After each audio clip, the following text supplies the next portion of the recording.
Hello and welcome to Dragnet Live from OTRGold.com. I'm your host, Austin Bach. Thank you for being here. If this is your first stream, we're here every Monday, Wednesday, and Friday listening to one episode of Dragnet until we have listened to all 310 episodes currently available. Today, we're listening to episode 184. The title is The Big Mask. This is a two-parter. It's about a series of holdups that take place in Los Angeles. The victims are managers of large markets. We've got a description of the suspect, and our job is to get him. Today's episode is the first from 1953. It aired January 4th, 1953.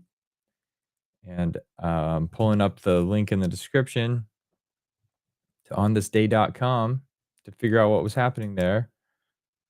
Truman announces the hydrogen bomb, January 7th, 1953.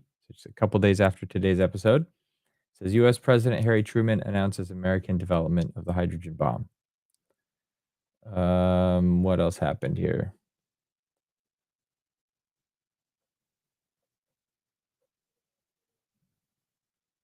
J. Edgar Hoover declined six-figure offer to become president of International Boxing Club.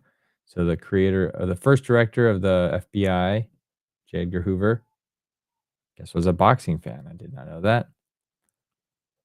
Let's see what else we got. American track and field Olympian Jesse Owens named Illinois Athletic Commission secretary. U.S. President Dwight D. Eisenhower delivered the first live U.S. coast-to-coast inauguration address. That was January 20th, just a few weeks after this. And then the day after that inauguration, John Foster Dulles appointed as U.S. Secretary of State. Is he the reason why there's a Dulles airport? Dulles? No. There's an airport there, but where is it in Dallas? Or is that in D.C.? What's the name of the D.C. airport? Hang on, let's look at this. Dulles Airport. And then I'll promise I'll get back to the actual old time radio. Yeah, it's okay, the airport in Washington, D.C. So he was Secretary of State under Eisenhower. I didn't know that until this very moment. So hopefully you learned something along with me. So that's what was happening this week in history. Oh, hang on a second. Got interrupted.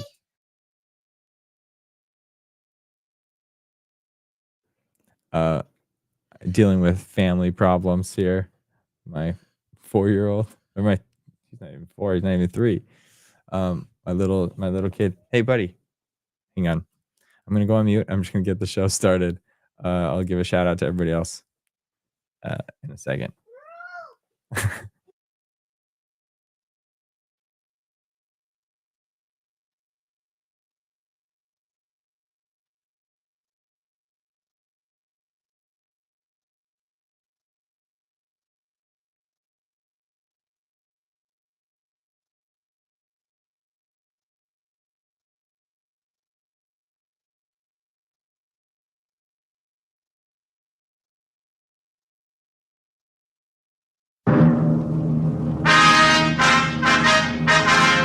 Sound off for Chesterfield.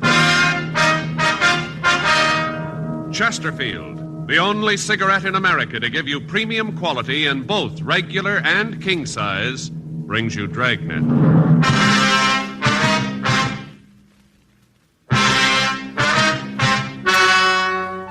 Ladies and gentlemen, the story you are about to hear is true.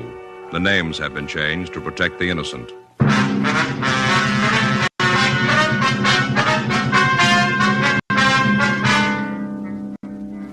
You're a detective sergeant. A series of holdups takes place in your city. The victims are managers of large markets. You've got a description of the suspect. Your job, get him. Thousands are changing to Chesterfield, both regular and king size, because only Chesterfield has premium quality in both sizes. That means king-size Chesterfield contains tobaccos of better quality and higher price than any other king-size cigarette. The same fine tobacco as in regular Chesterfield. There is absolutely no difference, except that king-size Chesterfield is larger, contains so much more of the same tobaccos, it gives more than a fifth longer smoke.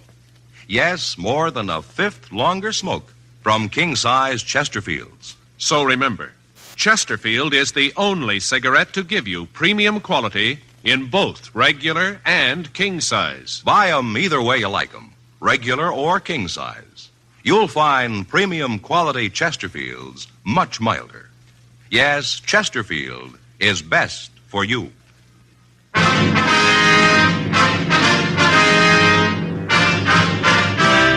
Dragnet, the documented drama of an actual crime. For the next 30 minutes, in cooperation with the Los Angeles Police Department, you will travel step by step on the side of the law through an actual case transcribed from official police files. From beginning to end, from crime to punishment, Dragnet is the story of your police force in action. It was Thursday, February 7th. It was raining in Los Angeles. We were working the day watch out of robbery detail. My partner's Frank Smith. The boss is Captain Didion. My name's Friday. I was on the way back from R&I, and it was 8:42 a.m. when I got to room 27A. Robbery. Hey, you, Joe? Yeah. Where you been? Down to R&I? Oh, I'm sorry I'm late. No, there's no problem. Couldn't get the car started. The battery was dead. I had to call the gas station and have them get me started. Well, don't worry about it. It's okay. Anything here in the book? No. Checked him when I got in. Had a 211 out in Westwood last night. Same M.O. Might be the guy. Who's checking it? Murph and Creasy went out there this morning. Here's the stuff we got last night. R&I went through it. Doesn't look like they got anything. You seen the skipper yet? Oh, I saw him come in. I didn't talk to him. Came in, went to his office carrying a bottle of milk. Well, that figures. He's like a barometer, isn't he, Joe? When there's no milk on his desk, you know everything's under control. Yeah. As soon as that milk comes out, you know the ulcers are grinding. Yeah, I suppose. That must be real rough on him, though. The way the papers have been yakking about this thing. I saw Captain Jack this morning on the way in. Yeah. He said the corner pocket's leaning all over him. Well, there's got to be an answer someplace. The guy can't just keep walking into the stores and walking out again. He's got to make a mistake someplace. Yeah. What's it figure? 6 jobs so far? Yeah, 6 of them. Every one of them, he's made it clean. Hot shot. I'll get it. Well, those figures were wrong. Yeah? He just made it 7.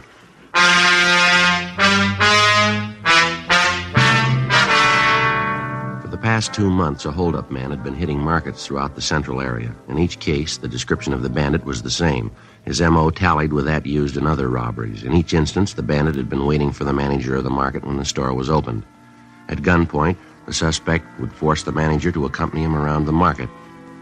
He'd push a wire food cart in front of him as they walked. He'd pick up various merchandise and place it in the basket. He'd then force the manager to open the safe, clean it out, lock the manager in a cold storage vault, and walk out of the market pushing the food cart in front of him. Special stakeouts had been arranged at the markets.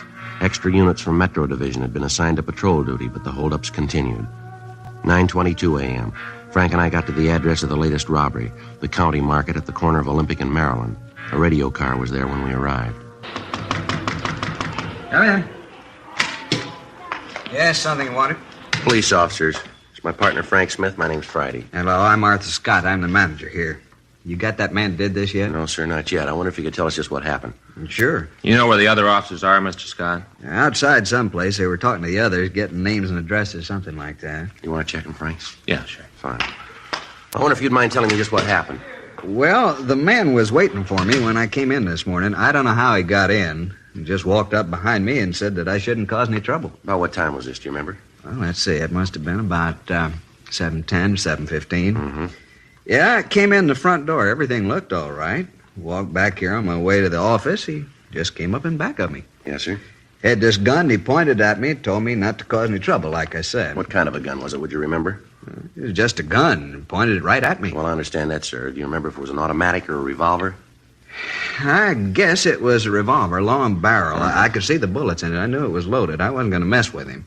Yes, sir. Now, what happened after he walked up to you? He told me that if I went along with him, I wouldn't get hurt.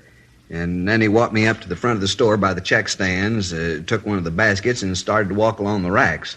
Made me walk in front of him. Real nervy. Took his time. Mm-hmm. Well, while we walked along, he'd take things out of the displays. Well, what kind of things? Well, you know, different kind of cheeses, caviar. Took some special artichoke hearts. Things cost $1.50 a jar. Expensive. Yes, sir. What did the man look like, Mr. Scott? Can you give us any kind of a description? Well, that's kind of hard. He had on this big overcoat and a brown hat pulled down, and then the black mask over his face. I couldn't get a very good look at him. Well, how old would you say he was? Oh, boy, I'd have to guess on that. Maybe 50, 55. Looked that old anyway. About all I could see was the bottom part of his face, like he was pretty old. Mm-hmm. How about the color of his eyes? Could you see them? Yeah, through the mask, they were blue. Real light blue, kind of watery. About how tall would you say he was? Maybe 5'2" or 3. Short little man. Mm-hmm. How about his weight? Real little, like I said. I don't think he weighed more than 130. That'd be outside, too. Was there anything unusual about him? Anything at all that you could remember? No, not that I can remember. Anything in the way he talked? Some accent of any kind? Anything like that? No, nothing at all there. Uh-huh. How about the coat he was wearing? What color was that? Do you remember? It was a dark brown, sort of a herringbone. Looked real old, like it'd been worn for a long time, kind of frayed around the edges of the cuffs. You know, around here like this, and the buttonholes on the coat were all torn, too. Oh, excuse me. Yes, sir. Go right ahead. Scott? Yeah. How much? Yeah, and how much case? Mm-hmm. That's not too bad. Yeah, we'll order 25 cases of it, huh? We'll use it as a loss leader this weekend. Okay. Well, don't bother me about it now. You do what you think. Okay. Seems like nobody can do anything but you. Give people a little responsibility, they hardly ever know how to use it. Yes, sir. What if you'd go ahead with your story? Hmm? Well, right after this man picked up the food? Oh, well, at first I thought he was going to take that. And then I got to thinking about the stuff in the papers. You know about the Black Mask Bandit? Yes, sir. Well, I got to thinking about that, and then I knew who he was. I tried to get as much information about him as I could. Not much, anyway. About this time must have been 7:30 or so. Jack Thomas came in. He works in the vegetable department. And right away, this guy said for him to get in the back. You mean back here? No, back in the meat department. Put him right in the refrigerator. Well, what about the other employees? What happened when they came in? He'd make them get back in the refrigerator. Cold. People were pretty lucky. Being as how it was cold outside, most of them had coats on. Would have froze if they didn't have. I understand. Customers, too. They'd come in, he'd put them in the refrigerator. There was 14 people in there when he got through. A couple of kids, too. Came in with their mothers. I see. Well, then he took me back to the safe, made me open it. I thought about saying no, but it's a little safe, you know, down low. Yes, sir. Well, I knelt down to work the combination. I looked up at him, had the gun pointed right at my head. I looked right into the barrel, saw the bullets in the cylinders. I was scared, and I opened the safe. He took the money and put it in a paper bag and dropped it into the basket. And he put you in the refrigerator, too, did he? Yeah, that is, he started to. When he opened the door, the people in there were all shivering, flailing their arms around, trying to keep warm. It's a little room, not much bigger than this, and there wasn't much room to flail. Anyway, they asked him if he wouldn't let him out. He said no, but then he asked me if there was someplace else he could put him. And I told him that the only place I could think of was another storage room. We use it sometimes when we got a real big shipment of meat. Don't usually keep it under refrigeration. I see. They let you all go there, huh? Yeah, the darndest thing I ever saw. 14 of them. All 14 herded them just like cattle. Moved them all to the other cooler. They were all so cold they'd have done anything to get out of that one. I tell you, officer, I was scared that one of them might try to be brave about it and cause trouble. I think that guy would have killed him right on the spot. Yes, sir. Well, what did he do then? Well, he locked the door. Then from when I could see through the cooler window, he just strolled out of the store and down the street. He was still wheeling a basket in front of him. I see. Anything, Frank? Yeah, Joe. I checked with Wheelock from the radio car. He said they canvassed the neighborhood, came up with a man who thinks he saw the bandit drive away. Was he able to give us any kind of a description on the car? No. Said he saw this guy walking down the street pushing a basket and thought it was kind of funny. Didn't pay too much attention to it. Saw him get into a late model Ford and drive away. Couldn't give a very good description of the car. Said it was a dark color. Not sure about the year. The guy still had that mask on? No. Didn't have the mask, but the fellow didn't notice anything about his face. Can't help us much there. He's going to come down and look through the mug books. Oh, that's good. Do you have any idea how much money was taken here, sir? Well, no, I can't tell you to the penny, but I figure about $3,500. You usually keep this much money on hand, do you? No, not as a rule. I didn't get to the bank yesterday. We had an inventory sale going on. I just didn't get the chance. Did the bandit take anything you think might help us identify him? Anything from the safe that you might be able to describe? No, not a thing. Just the money. Of course, that's enough. There wasn't much in there. A wristwatch that was lost here in the store. He looked at that but threw it back into the safe. Was he wearing gloves, do you remember? Yeah, he was. Looked like pigskin, sort of a light tan. Mm-hmm. Oh, I know what you're thinking about, fingerprints. No, with those gloves, he wouldn't leave any. Yes, sir. Say, officer. Yeah? You talked to the other officer that was here, the one in the car? Yes, sir, I did. He was kind of in charge of the people in the icebox, took care of them. Was any of them hurt? No, sir. Some of them were pretty cold, but they were all right. Yeah, we keep that box turned way down to sub-zero. Yes, sir. I wonder if, as police officers, you'd mind talking to those folks. They're all good customers here. I'd hate to lose them to Frenchie's Fine Foods down the street. Where's that, sir? Frenchie's Market just down the street. He's going to make a big thing out of this. By noontime, it'll be all over the neighborhood. Well, I'm sure none of your customers will blame you, sir. Well, no, officer, it ain't exactly that. That Frenchie's going to make a big reputation on my back. Well, Mr. Scott, markets have been held up before. Yeah, but not with our motto. What's that? We freeze anything.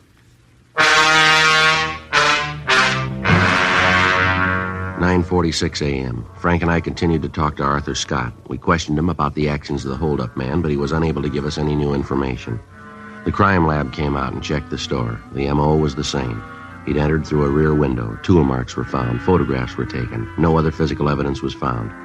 10:14 a.m. We drove back to the office and checked with Captain Didion. 3 other teams of men were assigned to help us in interviewing the people who had been locked up in the refrigerator. None of them could add anything to what we already knew. Because of the age of the bandit and the smoothness with which he operated, we had a hunch that he might have served some time in a state prison. Frank and I checked out a trip car and drove up to Folsom Penitentiary. We checked with Warden Heinze and told him what we wanted. For the next 2 days, we checked the prison files.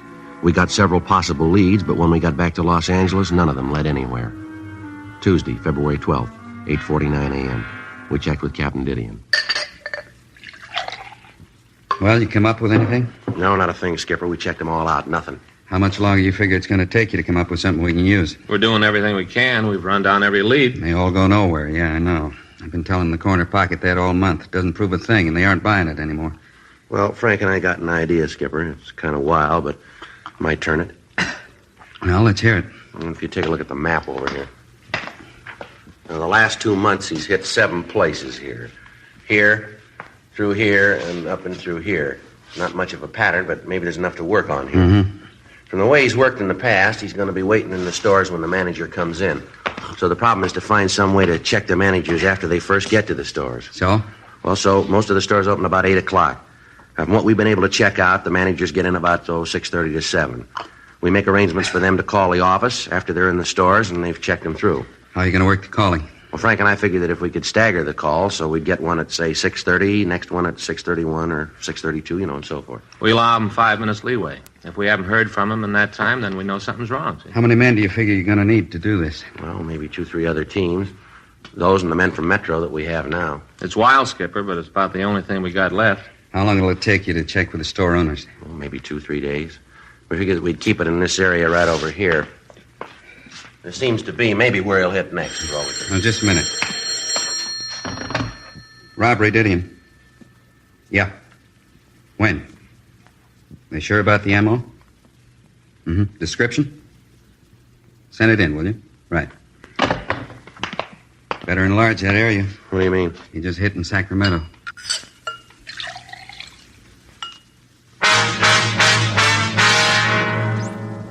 Tuesday, February 12th, 3:45 p.m.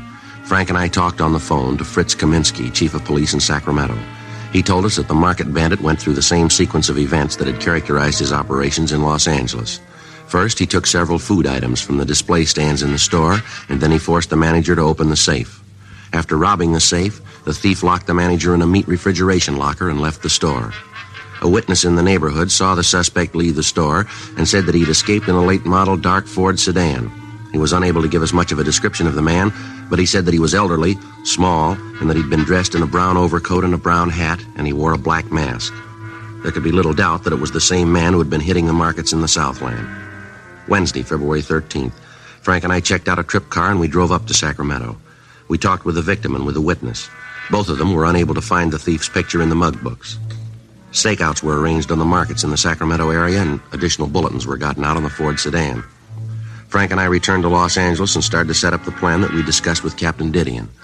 Each of the store managers agreed to cooperate, and starting the morning of February 18th, the plan was put into operation. 3 weeks passed. The bandit failed to hit again. March 18th, 6:37 a.m. Robbery, Murphy. What's that number? Yes. Robbery, Smith. Yes, sir. Okay, thanks. Thanks a lot. Number 38, okay. Right, still no word from 34. We better get ready to roll on it. Let's see. That's that supermarket on Palmetto Avenue. That's right. Let's go. Murph, Yeah? catch the rest of the calls, will you? Yeah, sure, Joe. What do you think, Joe? I don't know. Let's find out.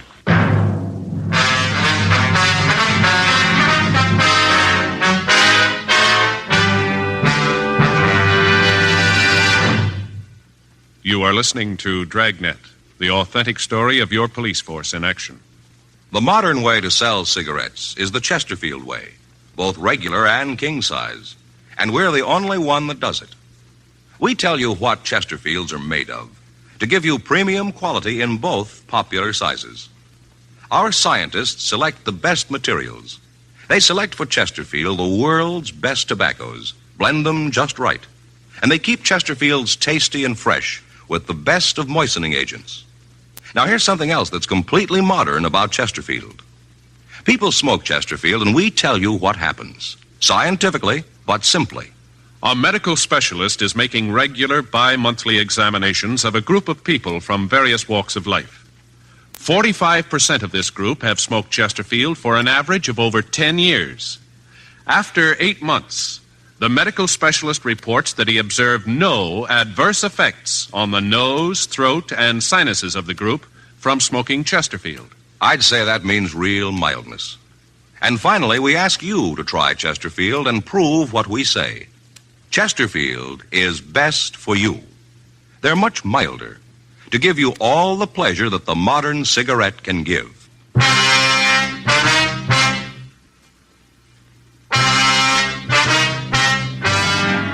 It took us a little over 5 minutes to get to the store on Palmetto.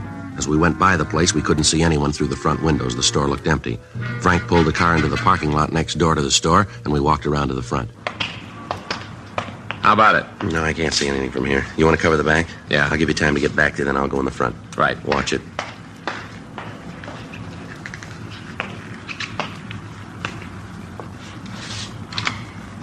I tell you, I don't know the combination. I don't want any trouble. I'm trying to be nice. I don't want to hurt you.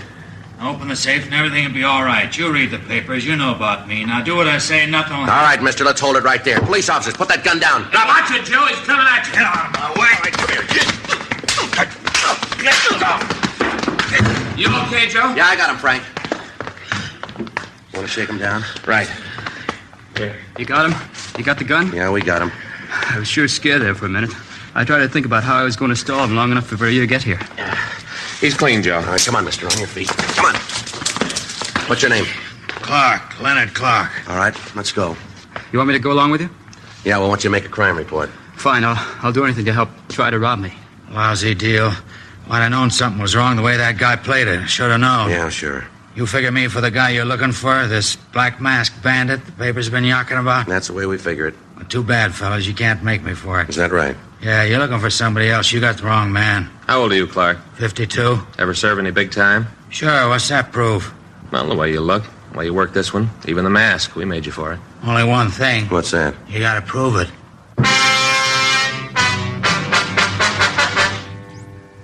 8:30 a.m. We took Leonard Clark downtown to the city hall. We talked to him for about an hour. He admitted trying to hold up the market, but he insisted that he was not the Black Mask Bandit. He told us that he'd read about the holdups in the paper and that it seemed like an easy way to pull a robbery. He told us that he'd used a pinch bar to jimmy a rear window in the market, and then he entered the place. He told us that he'd waited for the manager to come in, and then he tried to get him to open the safe. Sergeants Murphy and Creasy went out to his home. They found nothing there to tie him in with the other robberies. A check through R&I showed a record on Clark listing 2 convictions for 211 and 1 count of 245 PC. He'd served time at both San Quentin and Folsom penitentiaries, as well as some of the eastern penitentiaries. Mugshots of Clark were shown to the victims of the Black Mask Bandit, and they said that it was a possibility that he could be the man who'd robbed them. Friday, March 21st, a special show-up was arranged, and the victims were asked to be present. We explained that the questions asked were for the express purpose of acquainting the victims with the suspect's voice. Clark was brought out on the stage and asked his name. Leonard Clark. What were you arrested for? I don't know. You must know what you're being held for. They say I'm the Black Mask Bandit. Are you? No. Were you armed when you were arrested? Huh? Were you armed when you were arrested? Yeah. What kind of weapon were you carrying? 38 revolver. Leonard, could you speak a little louder, please? 38 revolver. How long you been in jail? Since Tuesday. Where were you arrested? Market out on South Palmetto. It's a long street. Where on South Palmetto? 1721 South Palmetto.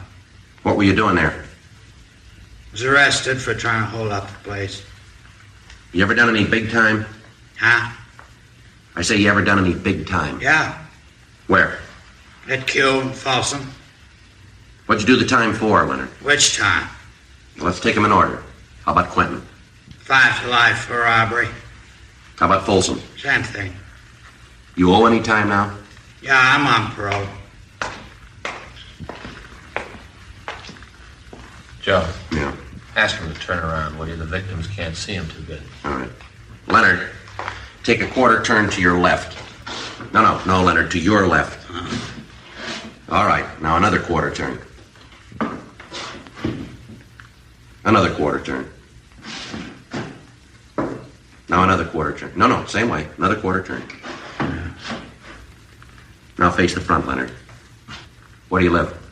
Out in Hollywood. Where? Corner of DeLongpre and Monroe, apartment house. It's a good-sized corner. Which apartment? Ashley Arms, apartment 604. What do you do for a living? I'm a carpenter. A what? Carpenter, I said. You work steady? Yeah. Who do you work for? I'm a carpenter for a contractor named Gagely. Now look straight, will you, Leonard? Straight ahead. Yeah. You remember where you were on February 7th? That was a Thursday. No. You got no idea at all? Not at all. You own a car. Yeah? What make is it? It's a Ford. Speak up, will you, Leonard? We can't hear you. A Ford. What color is it? Dark blue, What year? 1950. All right, Leonard. Now would you step over to the side of the stage? No, the other way. Side of the stage. Well, how's it look, Frank? Nothing yet. Manager at the county market seems to think it's him. The others aren't sure. Yeah. Well, maybe when we get the coat and mask on, it'll help. Those clothes, Leonard, are they yours? Yeah, they're mine. How about that mask? That belong to you, too? Yeah. Would you put the mask on? Well, just put it on. That's it. Now put the hat on. Not the way you usually wear it? That's right. All right. Take a quarter turn to your left. No, Leonard, your left. That's it. Now again. And again. Once more. All right, now face forward. Now all the way around. Come on, Leonard. Straight forward out this. That's it. Yeah. Now repeat these words. Just be quiet and you won't get hurt. Just be quiet, you won't get hurt.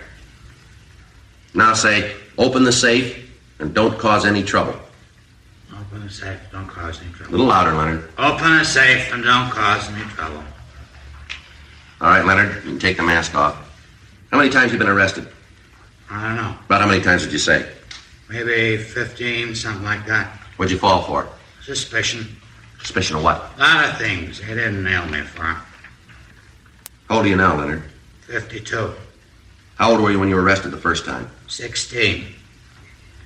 You've had quite a life, haven't you? Yeah, I fell among evil companions. All right, Leonard, that's all. Well, how about it, Mr. Scott? I can't be sure, Sergeant, but I think that's a man. Can I see a minute, Joe? Scott just gave a tentative identification. Yeah, well, he's the only one. What do you mean? The others say we got the wrong man. 11:45 p.m. We returned Leonard Clark to his cell. Frank and I continued to question the victims of the Black Masked Bandit. Only one of them was able to give us a tentative identification. Clark would be filed on the following morning for attempting to rob the market on Palmetto Avenue, pending investigation on the other charges.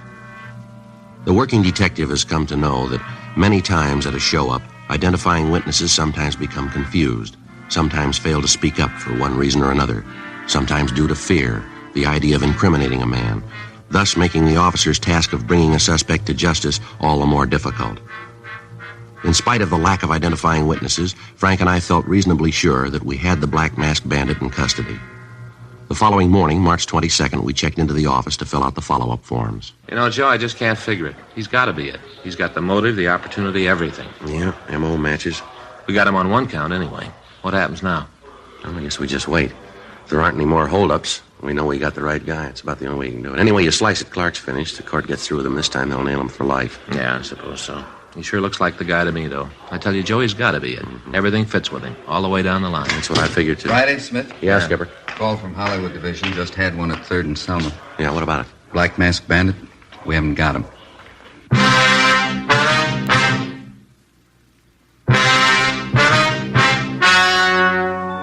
The story you have just heard was true. The names were changed to protect the innocent. On July 17th, trial was held in Department 89, Superior Court of the State of California, in and for the County of Los Angeles. In a moment, the results of that trial. Now, here is our star, Jack Webb. Thank you, George Fenneman. Friends, all of us who sell Chesterfields want to thank you for making 1952 such a wonderful year, both for Dragnet and for Chesterfield. Remember, Chesterfield makes it possible for us to bring you Dragnet, and in return, we hope you'll try our cigarette, because Chesterfield is best for you. Premium quality Chesterfield. Either way you like them, regular or king size, they're much milder.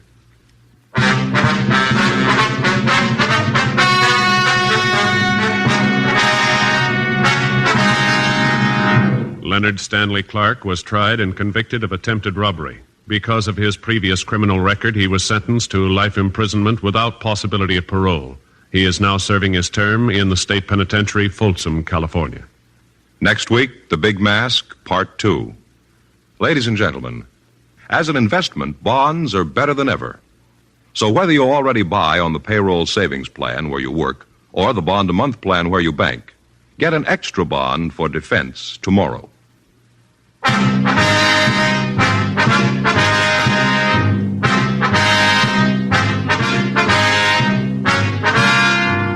You have just heard Dragnet, a series of authentic cases from official files. Technical advice comes from the Office of Chief of Police W.H. Parker, Los Angeles Police Department. Technical advisors Captain Jack Donahoe, Sergeant Marty Wynn, Sergeant Vance Brasher. Heard tonight were Ben Alexander, Whit Connor, Harry Bartell. Script by John Robinson. Music by Walter Schumann. Hal Gibney speaking. Sound off for Chesterfield. Either way you like 'em, regular or king size, you'll find premium quality Chesterfields much milder. Chesterfield has brought you Dragnet, transcribed from Los Angeles.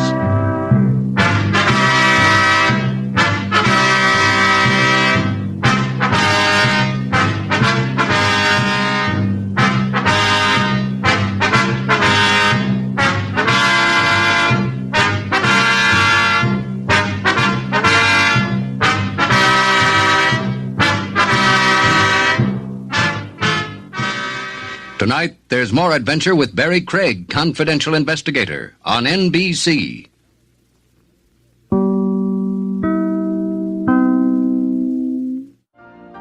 You've been listening to the OTR Gold Network. Find more classic radio at otrgold.com.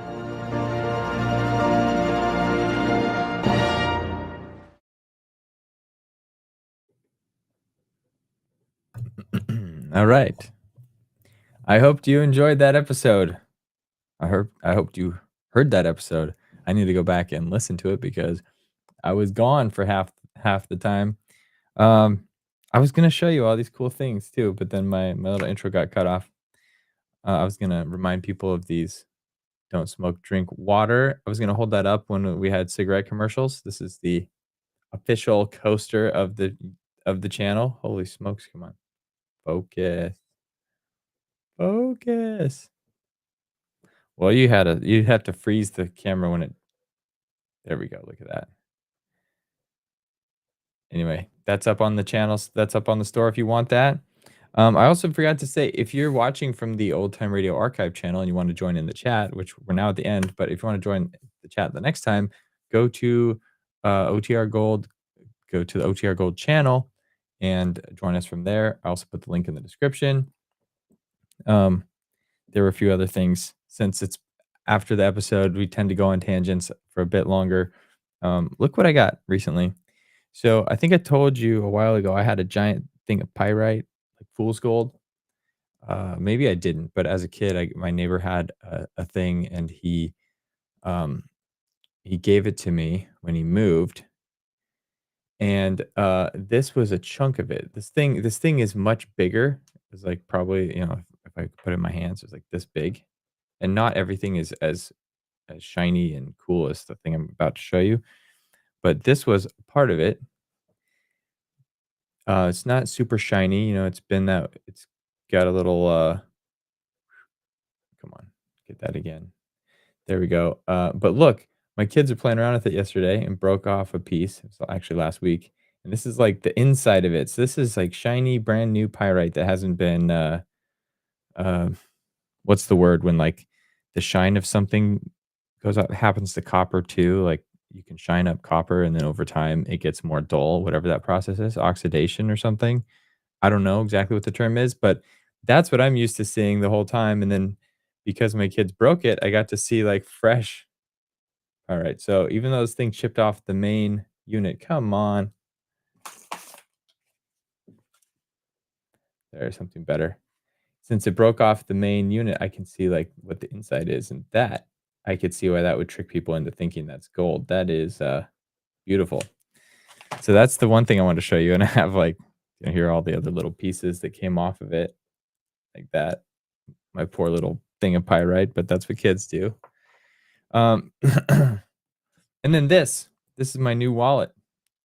Look how thin this is. I'm on this quest to find the smallest wallet possible. Got to get something for show and tell time. Look at this thing. It's beautiful. It's about just a few cards thick. Man, this is garbage right now. My show and tell is completely failing. But that we had it for a second. Maybe it's the pattern on this thing that fails, but I just think that's so cool that I found a thin wallet. So it's my pride and joy right now. But that's good. Probably the tangent for today. I'll let you guys go. Thanks for sticking with me.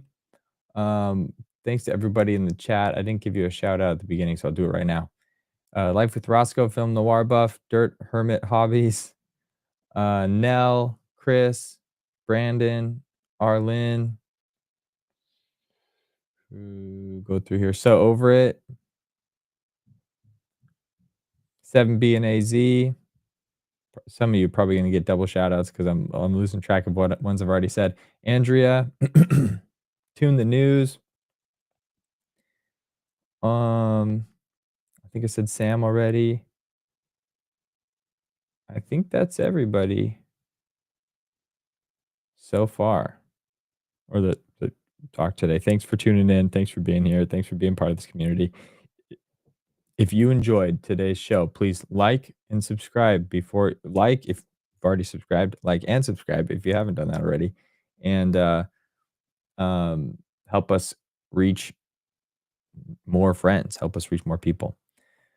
Have a great Wednesday. Hope to see you back Friday morning at 9 a.m. Holy smokes, Roscoe. I was about to end it and Roscoe drops a super chat. Thank you very much, Roscoe. Thank you for supporting the channel. I appreciate that very much. As I was saying, have a great Wednesday, everyone. And hope to see you back on Friday. Until then, be good, be safe, be happy. Ciao.